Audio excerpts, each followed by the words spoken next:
6장에서는 여리고성 정복 작전이 성공적으로 수행이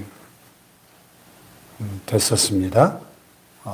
하나님의 명령대로 순종함으로 여리고성을 하루 한 바퀴씩 엿새 동안 돌고 7일째 되는 날은 7번을 돌고 제사장 7이 7 양각나팔을 길게 불 때에 여호수아가 그 성을 향하여 외치라 할 때 온 백성이 큰 소리로 외칠 때 그 성읍이 무너져 내리고 이스라엘 온 군대가 여리고성을 쳐들어가서 남녀노소 모든 것들을 진멸하고 승리하는 가나안 정복 전쟁의 첫 관문이자 너무나 중요한 전투였던 여리고성 전투에서 하나님의 큰 권능과 기적적인 도우심을 이스라엘 백성들이 체험을 했습니다. 그런데 6장에서 그렇게 큰 승리를 경험하고 난 뒤에 이스라엘 백성들이 좀 자만했던 것 같아요. 항상 큰 성공 후에 위기가 찾아오기 쉽죠. 자만할 때 방심하고 7장에 이제 아이성 전투가 나오는데 여리고성에 비해서 아이성은 너무나 작고 미미한 성이었기 때문에 우리말에 또 하필이면 아이성이에요. 그래서 여호수아가 정탐꾼을 보내보니까 정탐꾼이 갔다 와서 하는 말이 이 아이성은 우리 군대가 다 올라갈 필요 없이 그냥 한 3천 명 정도만 보내시면 되겠습니다. 이렇게 보고를 하는 거예요. 그러니까 여호수아가 하나님께 여쭤보지도 않고 그냥 정탐꾼 말만 듣고 3천 명만 보낸 거예요. 그랬더니 그 아이성 전투에서 이스라엘 백성들이 첫 패배를 경험하게 되죠. 이스라엘 군대가 아이성 군사들 앞에서 패해서 한 36명 정도가 죽게 됩니다. 첫 패배를 경험하고 여호수아가 또 온 백성들이 큰 충격에 빠지게 됐죠. 그래서 여호수아와 온 백성이 하나님 앞에 하루 종일 엎드려서 하나님 앞에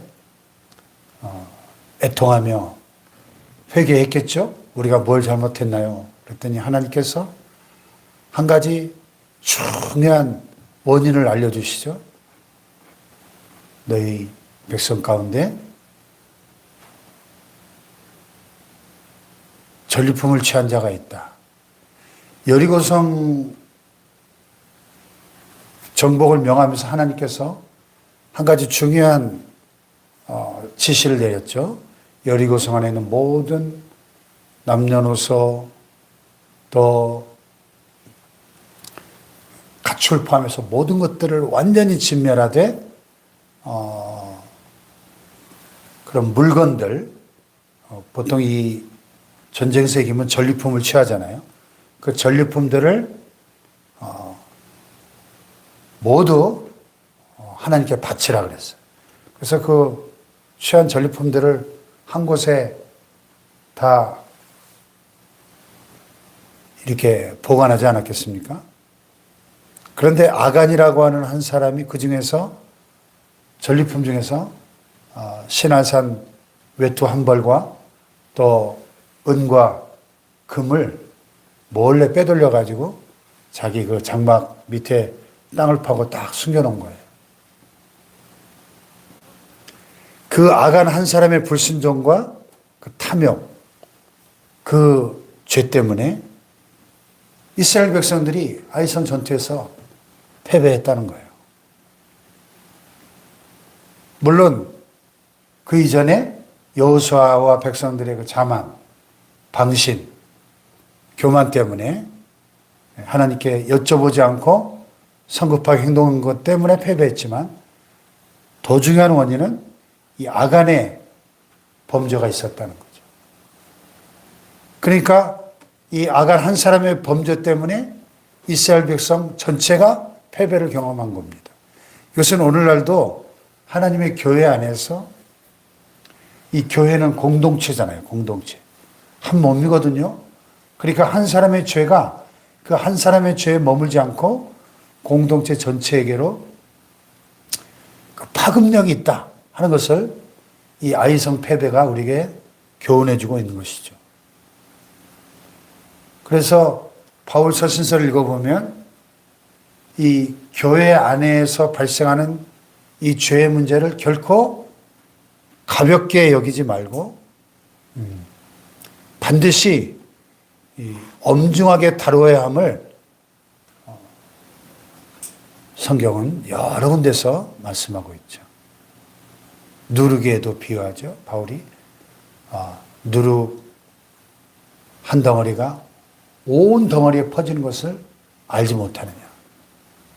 한 사람의 죄가 그 한 사람의 죄에 끝나지 않고 공동체 전체에 영향을 미칠 수 있다 하는 것을 이 아간의 범죄를 통해서 우리는 교훈을 얻게 되는 거죠. 그래서 7장에 보면은 그 아이성 패배 후에 이제 제비를 뽑아서 이 아간이 범죄한 사실을 찾아냅니다.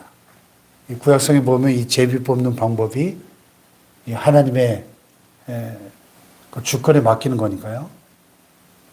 12지파를 놓고 제비를 뽑았더니 유다 지파가 나왔고, 유다 지파를 놓고 쭉 제비를 뽑았더니 유다 지파 중에서도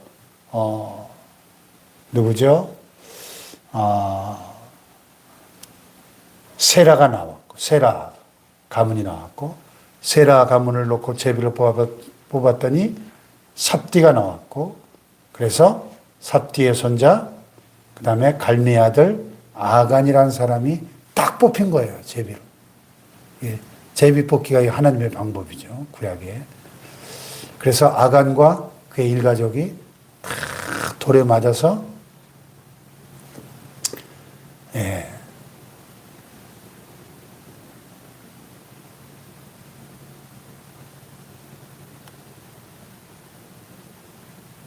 이제 다 일가족이 그 악을 골짜기에서 돌로 치고 물건들도 다 돌로 치고 불사르고 그 위에 돌무더기를 크게 쌓았더라. 악골골짝.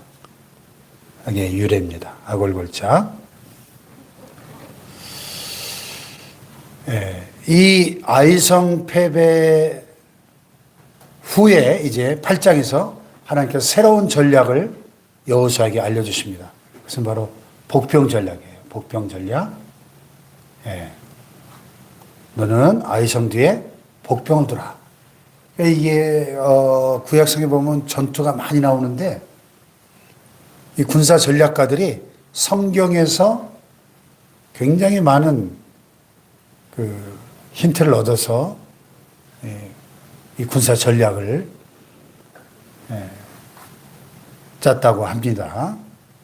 그래서 그 고대 그 전쟁 영화 같은 데 보면 이 복병을 딱 감춰놨다가 이렇게 후퇴하는 척 하다가 갑자기 막 뒤에서 복병이 쳐들어오니까 이 적군이 혼란에 빠지는 그런 장면들을 많이 보셨을 거예요.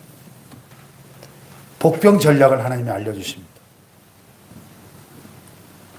그래서 이제 오늘 본문에 보면 여호수아가 군대를 거느리고 아이성으로 올라가서 미리 몰래 밤중에 아이성 서쪽에다가 복병을 딱 감춰놓고 이제 본진은 이제 북쪽에서 이렇게 쳐들어오니까 아이성 사람들이 또 이번에 쳐들어오네 하고서는 온 군대를 이끌고 성문을 열고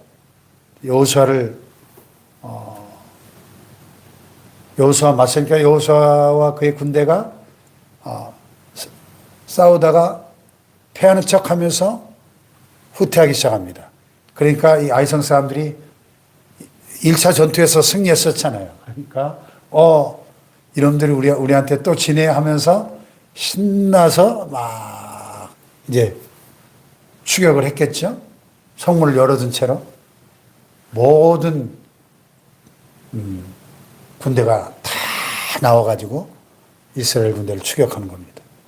그때 이제 여호수아가 단창을 들면서 신호를 보내니까 숨어있던 복병들이 그 열린 성문으로 들어가서 그 아이성 전체에 불을 지르니까 이 아이성 사람들이 막 추격하다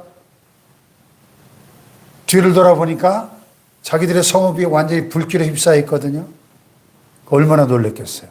아차, 우리가 속았구나. 그리고 이제 도망가던 여호수아 군대가 뒤돌아서서 다시 공격을 하고 또 뒤에 있던 복병이 뒤에서 공격하고 그러니까 앞뒤 포위가 된 거죠. 네. 당황한 데다가 양쪽에서 공격을 받으니까 완전히 아이성 사람들이 패닉에 빠져서 전멸을 당하는 이런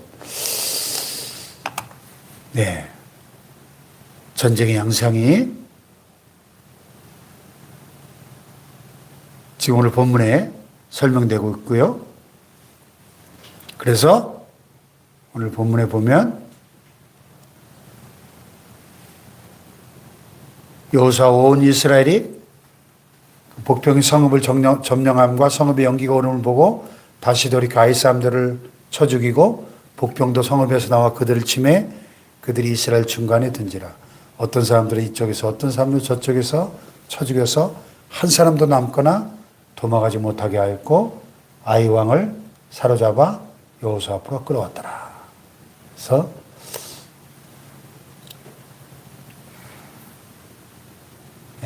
승리하게 된 거죠.